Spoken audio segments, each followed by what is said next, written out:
ஸ்ரீபெரும்புதூர் ஜீயர் குறித்து அவதூறு கருத்துக்களை பதிவிட்டதாக ஸ்ரீரங்கம் ரங்கராஜன் என்பவர் கைது செய்யப்பட்டார்.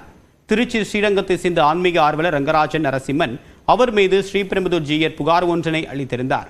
சமூக வலைதளங்களில் தன்னை பற்றி அவதூறு வீடியோ வெளியிட்டதாக புகாரில் தெரிவித்திருந்தார். அதன் பேரில் சென்னை மத்திய குற்றப்பிரிவு போலீசார் ஸ்ரீரங்கம் ரங்கராஜன் என்பவரை கைது செய்தனர். அவர் மீது 5 பிரிவுகளின் கீழ் வழக்கு பதிவு செய்யப்பட்டுள்ளது. ஸ்ரீரங்கம் ரங்கராஜன் ஏற்கனவே பல்வேறு அவதூறு கருத்துக்களை தெரிவித்து அதற்காக கைது செய்யப்பட்டு பிறகு ஜாமீனில் வந்துள்ளார். கோவில்கள் தொடர்பாக பல்வேறு பொதுநல வழக்குகளை தொடர்ந்திருக்கக்கூடிய இவருக்கு நீதிமன்றமும் கடுமையான கண்டனங்களையும் தெரிவித்திருப்பதும் குறிப்பிடத்தக்கது.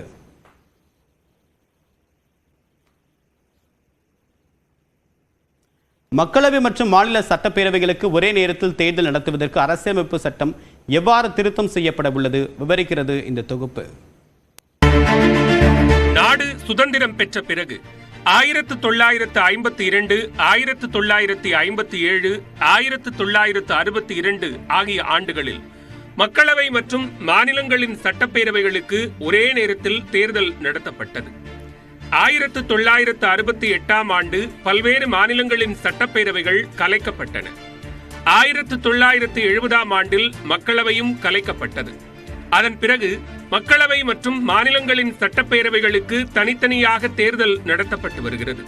இந்நிலையில் மக்களவையின் 543 தொகுதிகளுக்கும் மாநிலங்களின் 4120 சட்டப்பேரவை தொகுதிகளுக்கும் ஒரே நேரத்தில் தேர்தல் நடத்த மத்திய அரசு திட்டமிட்டுள்ளது. இந்த பொது தேர்தலுக்கு பிறகு அடுத்த 100 நாட்களில் நாடு முழுவதும் ஒரே கட்டமாக சுமார் 30 லட்சத்துக்கும் மேற்பட்ட உள்ளாட்சி பதவிகளுக்கு தேர்தல் நடத்த திட்டமிடப்பட்டுள்ளது. இதற்காக சட்டப்பிரிவுகள் 83, 172, 327 ஆகியவற்றில் திருத்தம் செய்யவும் 82A என்ற புதிய சட்டத்தை கொண்டுவரும் வகையில் புதிய மசோதாவை நாடாளுமன்றத்தில் மத்திய அரசு அறிமுகம் செய்ய உள்ளது. 82A சட்டப்பிரிவை பொறுத்தவரை இது மக்களவை மற்றும் அனைத்து சட்டப்பேரவைகளுக்கும் ஒரே நேரத்தில் தேர்தல் நடத்த அனுமதிக்கும்.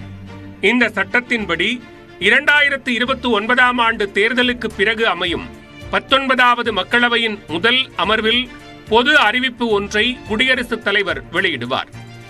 அறிவிப்பு தேதியாக கருதப்படும். அதன் பிறகு பொது தேர்தல் மூலம் அமைக்கப்படும் எந்த ஒரு சட்டமன்றங்களின் பதவிக்காலமும் 19வது மக்களவையின் பதவிக்காலம் வரை மட்டுமே செல்லுபடியாகும். அதன் பிறகு அந்த சட்டமன்றங்களின் பதவிக்காலம் காலாவதியானதாக அறிவிக்கப்படும். இதில் 82Aவின் 3வது பிரிவு மிக முக்கிய சட்ட திருத்தமாக பார்க்கப்படுகிறது. அதன்படி 19வது மக்களவையின் பதவிக்காலம் முடிவதற்குள் மக்களவை மற்றும் அனைத்து சட்டப்பேரவைகளுக்கும் தேர்தல் ஆணையம் ஒரே நேரத்தில் நடத்தி முடிக்க வேண்டும். ஒருவேளை சில மாநிலங்களில் தற்போதைக்கு சட்டமன்ற தேர்தல் நடத்த முடியாது என்ற நிலை இருந்தால் குடியரசுத் தலைவரின் பரிந்துரை அடிப்படையில் அந்த இடத்துக்கு மட்டும் சட்டப்பிரிவு 82A(5) மூலம் தேர்தலை ஒத்திவைக்க முடியும். அப்படி ஒரு மாநிலத்தின் தேர்தல் ஒத்திவைக்கப்படும் பட்சத்தில் 172வது பிரிவின்படி 5 ஆண்டுகள் நிறைவு செய்ய வேண்டும் என்ற அவசியம் இல்லை. மக்களவையின் ஆயுட்காலம் முடியும் போதே அந்த சட்டப்பேரவையின் பதவிக்காலமும் முடிந்துவிடும். ஒருவேளை சட்டப்பேரவை முன்கூட்டியே கலைக்கப்படும் பட்சத்தில் அங்கு இடைத்தேர்தல் நடத்தப்பட்டு இடைக்கால அரசு அமைக்கப்படும்.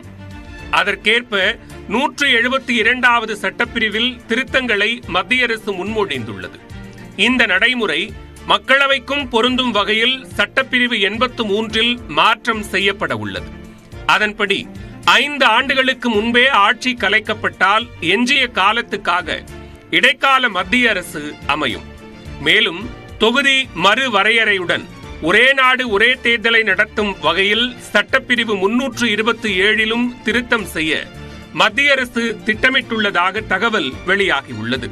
புதுச்சேரி, டெல்லி, ஜம்மு காஷ்மீர் ஆகிய யூனியன் பிரதேச சட்டப்பேரவைகளுக்கான பதவிக்காலத்தை மற்ற சட்டப்பேரவை பதவிக்காலத்துடன் ஒத்திருக்கும்படி மாற்றக் கோரும் சட்ட திருத்த மசோதாவும் தாக்கல் செய்யப்பட உள்ளதாகவும் மத்திய அரசு தரப்பில் தெரிவிக்கப்பட்டுள்ளது. அதன்படி யூனியன் பிரதேசங்களுக்கான சட்டம் 1962இல் மாற்றம் கொண்டுவர மத்திய அரசு திட்டமிட்டுள்ளது.